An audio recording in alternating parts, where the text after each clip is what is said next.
Guys, it is ToPro or Adam, and today I have a very interesting subject. I want to talk about or go over the timeline of when the zombies community was at its very best, at its very biggest, and kind of see how we got there and how we kind of got to where we are now. If you guys had to name one map or one DLC pack where you think zombies was at its very biggest, what map would that be? Please let me know in the comment section below. I'm always curious to see what you guys think as well. But I want to start off with a specific date, and that date is April 19th, 2016. For those of you that don't know what happened on this day, ZNS was released. If you look back now, ZNS was kind of in a tough or unfavorable spot because it was coming off of the massive success of DE, and DE right now is one of the best maps in all of COD Zombies, so it was a tough act to follow. And ZNS, it definitely was cool when it was first announced. The trailer, all that stuff was awesome, exciting, but when we actually got the map, a lot of people just weren't into it. A couple weeks after the release of ZNS, the community entered a really weird phase. Up until that point, I had never really seen anything like that in the community, and that was that no one was playing zombies during a Treyarch year. That was something that had never happened before. ZNS was such a letdown. People kind of just stopped playing zombies and just waited until the next DLC came out. So it was a time that wasn't definitely fun, especially as a YouTuber, but I think that actually helped propel the zombies community when the next map released. July 12th, 2016, almost 3 months after the release of ZNS. This was obviously the release of Gorod Krovi, and the 3 months leading up to this map, a lot of people either weren't playing much zombies or weren't playing zombies at all. They were just waiting for that next map, hoping it would be good, hoping it would be the DLC 2 we all really wanted, and obviously this map was an absolute home run. So since Gorod Krovi did so well and the map was so successful, and on top of that, they were able to kind of reel everybody back in who was kind of disappointed by ZNS, which was a large portion of the community.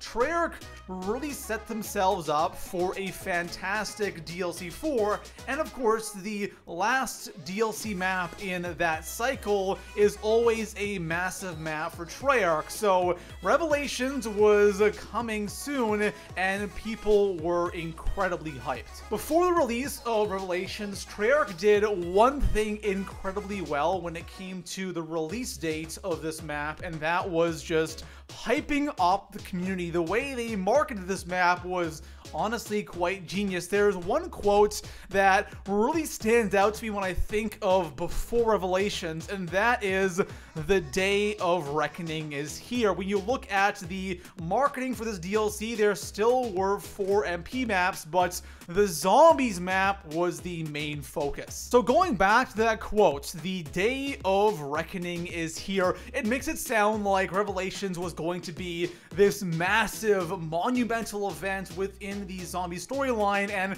this was going to be the end of zombies. That's what it felt like, and that's what a lot of people were thinking. So the hype, especially after Gorod Krovi, which was such an amazing map, was at levels we had never ever seen before within the zombies community. September 6th, 2016, Revelations is released. No early gameplay, no early capture events.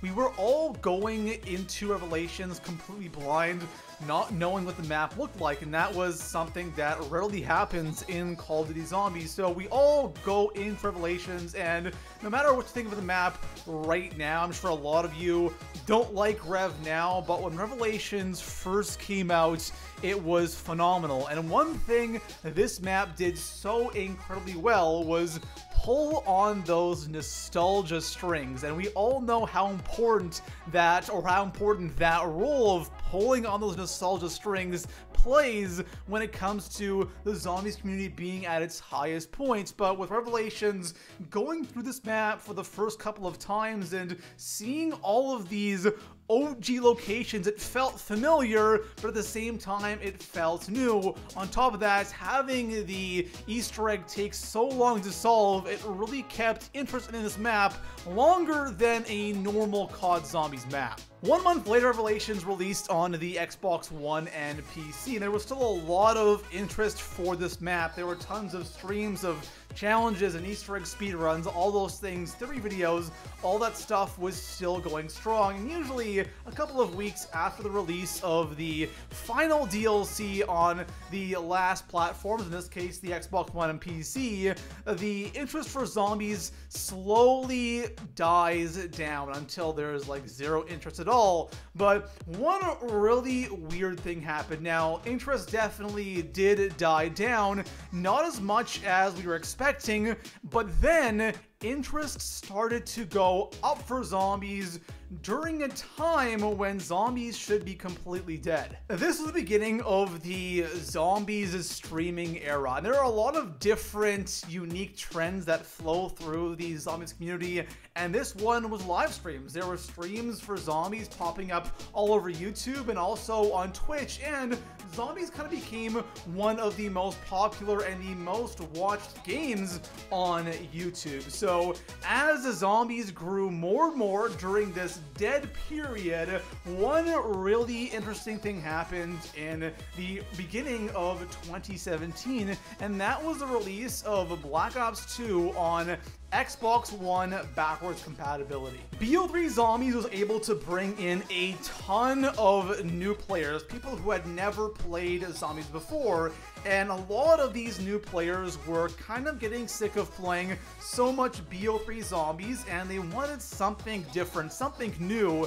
And since a lot of these players have never played BO2 before, it gets released on Xbox One, and all of a sudden, the interest for BO2 Zombies goes through the roof. At this point, Zombies is pretty much just dominating all live streams in the gaming category, and it's one of the most popular games on YouTube, and it's all because of BO2 Zombies. It's kind of weird having an old game become so incredibly popular. Now, the reason why I bring this up is because this event, BO2 becoming popular, set up Zombie Chronicles so well, and it was almost like this fresh wave of content which was there the entire time. Even games like World at War and BO1 also became popular, and since we were playing all of these old maps so much, when Zombie Chronicles was announced and we have all of these old maps we've been playing for months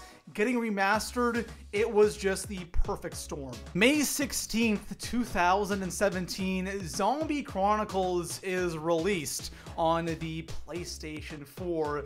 This here, in my opinion, is the peak of the Zombies community, because this map was released in May. Zombies would be incredibly popular over the entire summer. Of course, 1 month later in June, Zombie Chronicles was released on PC and on Xbox One, and people just couldn't get enough of zombies. BO3 Zombies becomes incredibly relevant once again, since we were playing all those old maps and they're now in BO3. All of the old maps in BO3 feel fresh and new, and everything is good in the Zombies community, but of course it wouldn't last. In my opinion, after ZWC, which was of course the Zombies World Championships, the first one which I was involved in, after that, Zombies dropped pretty quick, and it dropped pretty hard. At this point, we were playing Zombies for 2 years non-stop, which is something that has never happened before, so we kind of needed a break. In that 1 year, or the entire life cycle of World War II, Zombies was hands down at the lowest point it has ever been, and here we are now. Of course, when BO4 launched, there was a ton of hype. but that died down relatively quick, especially since we had chaos maps for DLC 1, and we're going to have it again for DLC 2. Now, DLC 3 and 4 will be Ether maps, and there will probably be some massive conclusion to the Ether storyline, so there is still more hype, but I do think it will never reach the same levels that it did back in 2017. Like I said, it was the perfect storm, and everything went so perfect for COD Zombies, and because of that, it was able to reach those heights that we never ever thought it would reach. So there we have it, guys. That is what I think was the peak of the Zombies community, or my timeline, and I'm sure we're still gonna have some really hype moments. We all know that Chronicles 2 will probably come out, but like I said, I don't think we'll ever get to those same levels of hype that we had back in 2017. But besides that, guys, if the video, drop a like, subscribe for a ton of Zombies content, and I'll see you guys in the next video. Peace out.